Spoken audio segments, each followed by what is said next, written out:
Les Bamileke ont fait ceci, les Bamileke ont fait cela. Les Bamileke sont partout. Mais c'est comme si la majorité de ceux qui disent que les Bamileke, vous êtes amnésiques. Ne voyez-vous pas toutes les nominations dans les ministères, les ministres, les pourcentages faramineux, les grandes écoles, les universités, l'armée, la police, alors la gendarmerie, je n'en parle plus.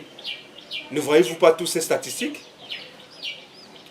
Mais les faits parlent d'eux-mêmes. Les faits parlent d'eux-mêmes. Je passe dessus. Après tout, sur cette terre, tout est passager. Hein? Aujourd'hui, nous allons parler de la question foncière au Cameroun. Bienvenue sur Africa Light. Je suis John Bapo. Depuis quelque temps, j'observe des tractations, des discussions, des échanges et même parfois des injures et autres sur Internet, sur la toile et dans les médias, des médias à charge, des médias nationaux, des médias non à charge. Chacun y va de sa superbe. Simplement, il faut savoir que la question foncière au Cameroun ne date pas d'aujourd'hui. Depuis l'ancienne constitution et même bien avant, des textes ont été promulgués, écrits, la législation a établi des normes foncières qu'il fallait respecter au Cameroun. Mais que s'est-il passé? En réalité,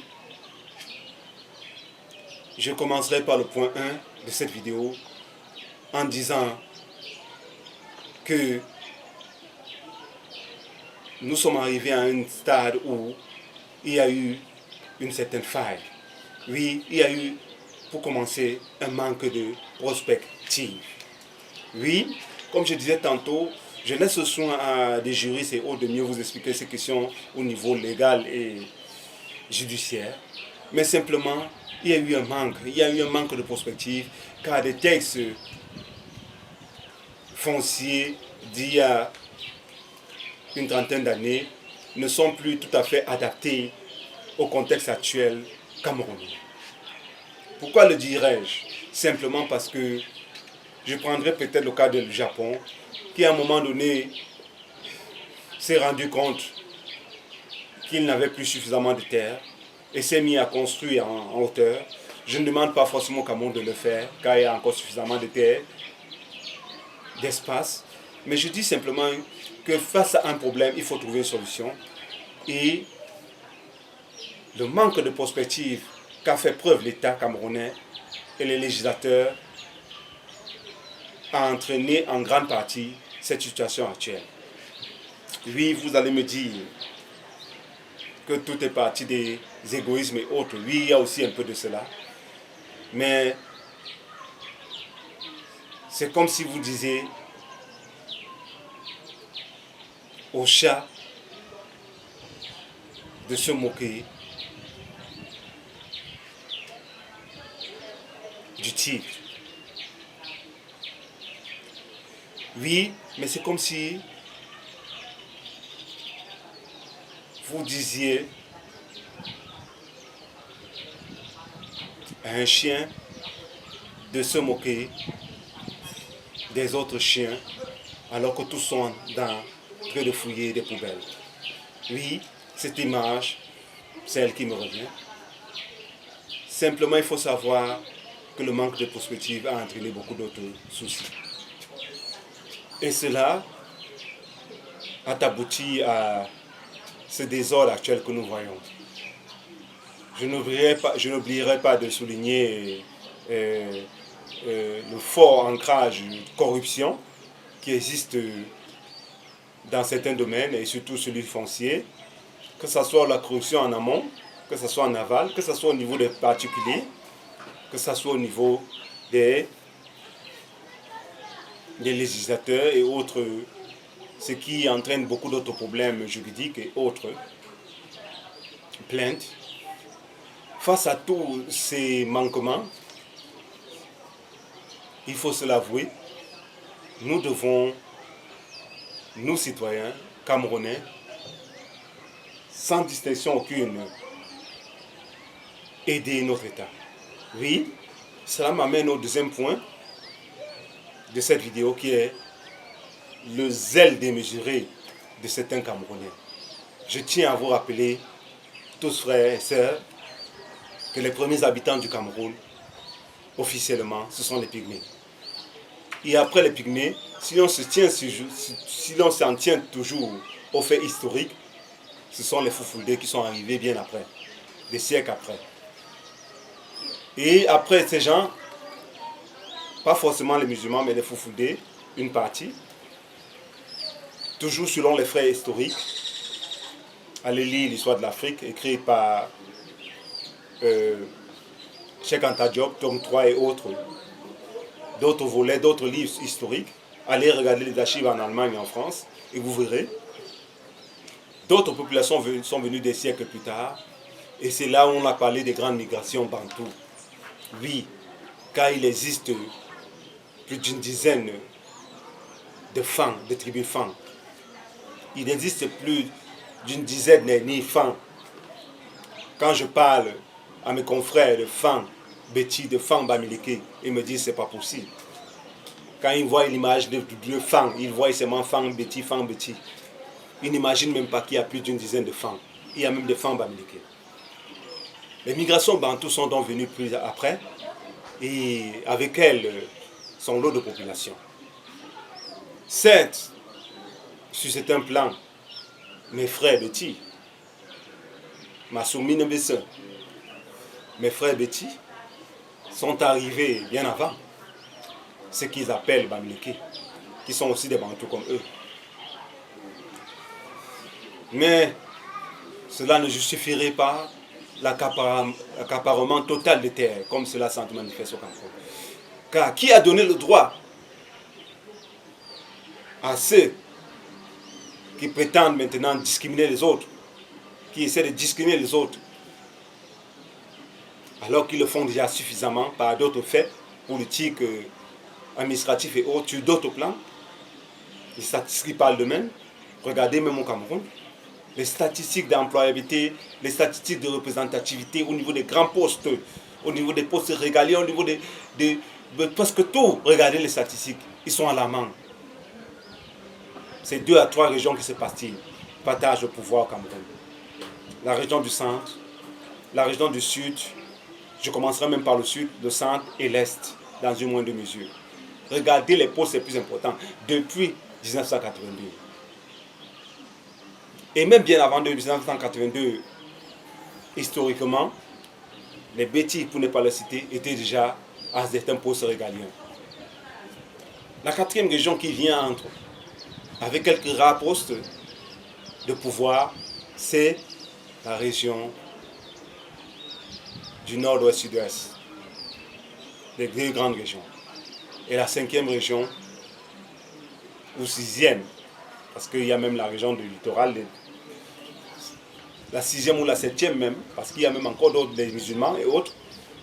Je dirais qu'en 7e position, peut-être, vient la région de l'Ouest. S'il faut regarder un ordre de représentativité et de pouvoir au Cameroun, comment comprendre donc que l'Ouest, certes, est privilégié par rapport à d'autres régions du Cameroun qui ne sont même pas représentées, mais quand on regarde les statistiques où plus de 70% du pouvoir est aux mains du sud et du centre et dans une moindre mesure de l'est, comment parler d'accaparement? Comment parler d'accaparement, même si on parle d'accaparement de terres? Je ne citerai pas, j'ai plein de connaissances qui ont des hectares et des hectares, des centaines d'hectares. Je ne parle même pas des problèmes d'industrialisation du Cameroun, où les industriels de la région de l'Ouest se voient refuser des terres sous prétexte qu'ils sont de l'Ouest. Je ne parle même pas des autres problèmes. Cela m'amène à dire qu'il y a vraiment un zèle démesuré de ceux qui prétendent accuser les gens de l'Ouest, alors qu'en réalité, ils sont tous dans la même politique et ils exagèrent même plus que les gens de l'Ouest. Mais ce qu'on s'est établi ne dédouane pas les gens de l'Ouest. Oui, car le capitalisme n'est pas simplement à l'Ouest, mais le capitalisme semble être la propriété principale des gens de l'Ouest. Aussi, le troisième point de cette vidéo est celui de l'égoïsme.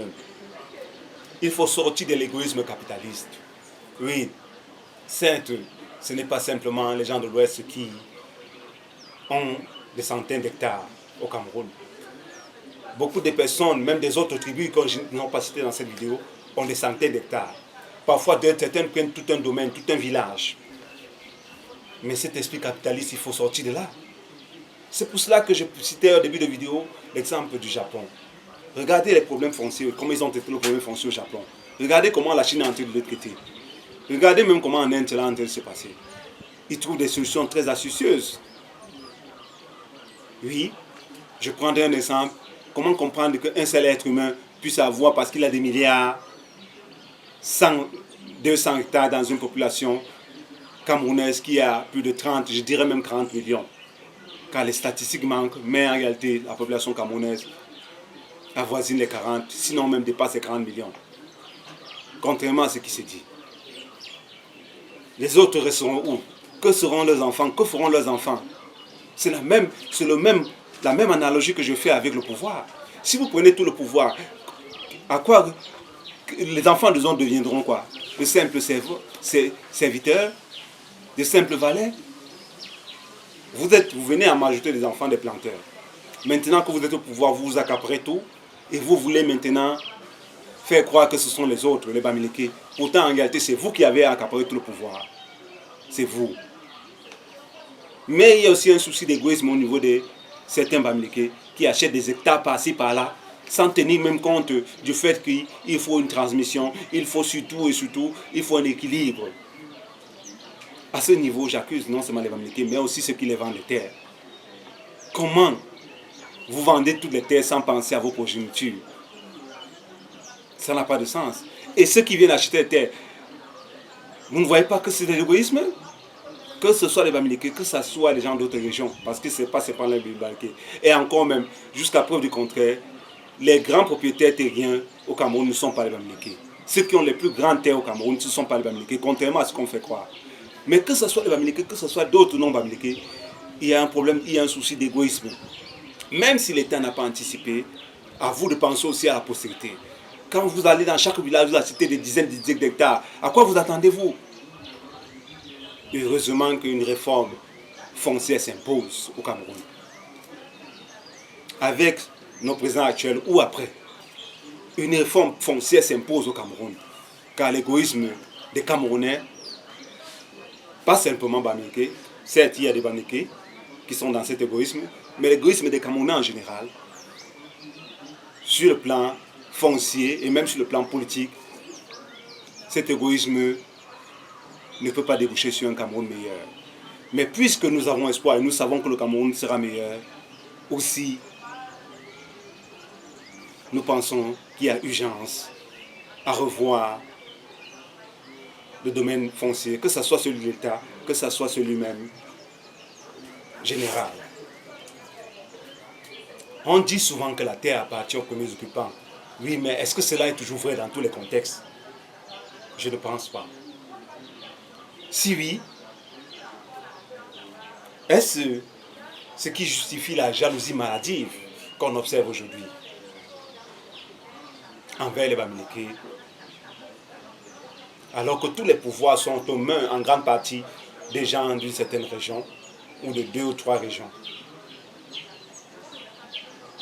Est-ce simplement parce que beaucoup ont vendu leur terre et se retrouvent démunis maintenant, et quand ils anticipent sur l'avenir de leur progéniture, ils se rendent compte qu'ils ont fait des erreurs, et quand ils voient l'investissement que ceux à qui ils ont vendu ont fait, l'exploitation que ceux-là ont fait de leur terre, est-ce cela qui crée la jalousie? Je ne pense pas. Je pense que le problème Bamileke au Cameroun est dû, je ne dirais pas à la super intelligence des Bamileke, car tous les Camerounais sont intelligents, mais dû simplement au fait que les Bamileke, c'est des vrais résistants du Cameroun. Depuis la colonisation et bien avant, ils ne sont pas les seuls, car tout le Cameroun a résisté. Mais quand on parle de résistance au Cameroun, les Bamileke sont les premiers. Ils sont les premiers à s'opposer farouchement je dis bien farouchement, historiquement, aller regarder les faits aux colons. Même avant les indépendances. Ce sont les premiers, regardez bien les faits. Ils sont suivis par des bastards. C'est vrai qu'au niveau du littoral, qui est les premières régions qui ont été en contact avec les colons, il y a eu une opposition aussi farouche. Mais je dirais simplement que ceux qui ont manifesté une des oppositions les plus farouches, ce sont les Bamileke, les Douala dans une certaine mesure, les Bassa et les gens de l'extrême nord et autres. Vraiment, l'opposition était farouche, car ils étaient jaloux de leur liberté. Et cela se manifeste aussi dans leur concrétisation. Et cela crée de la rancune, de la jalousie de la part de ceux qui ne veulent pas investir et qui ont manque de prospective. Ou ceux qui dilapident les fonds qu'ils ont eus en vendant les terrains qui ne leur appartiennent même pas en réalité, qu'ils ont occupés aussi sur le plan historique, sous prétexte qu'ils étaient les premiers occupants. Ils ont vendu ces terres et maintenant ils se plaignent. Je ne reviendrai pas à tous ceux qui vilipendent les Bamileke autour sur les médias, les professeurs d'université, les hommes des médias et tout ça. Non, non, ça ne me dit rien à ce niveau, car ce sont des sous-problèmes. Le problème majeur à ce niveau n'est pas celui des Bamileke, c'est celui de l'unité camerounaise, qui se manifeste déjà et qui revient en surface face au développement, face aux réalités modernes actuelles, en passant par la question foncière. Oui, la question foncière permet de revenir aux problèmes nouveaux qui sont ceux de la modernité, ceux de la nouvelle civilisation et ceux du développement du Cameroun. Oui, le manque de prospective véritable au Cameroun est en train de créer d'autres problèmes. Il nous ramène à notre réalité première, celle de l'équilibre. L'équilibre entre les populations camerounaises, l'équilibre entre les ethnies camerounaises et le bien vivre ensemble. Oui, car les Camerounais s'aiment. Ils s'aiment, mais c'est un amour hypocrite. Nous nous aimons dans un amour hypocrite. Oui, en cinquième lieu, pour dépasser cet amour hypocrite, il faut une véritable politique foncière. Il faut une véritable vision politique, mais surtout une véritable politique foncière. Les plans architecturaux, quand ils sont faits, sont prévus pour être dépassés après 30-50 ans. Mais leur réajustement dépend certes de beaucoup de financement, beaucoup de stratégies aussi, mais leur réajustement n'attend pas forcément les 30 années prévues ou 50 années prévues. Parfois, ils sont réajustés au bout de 20 ans.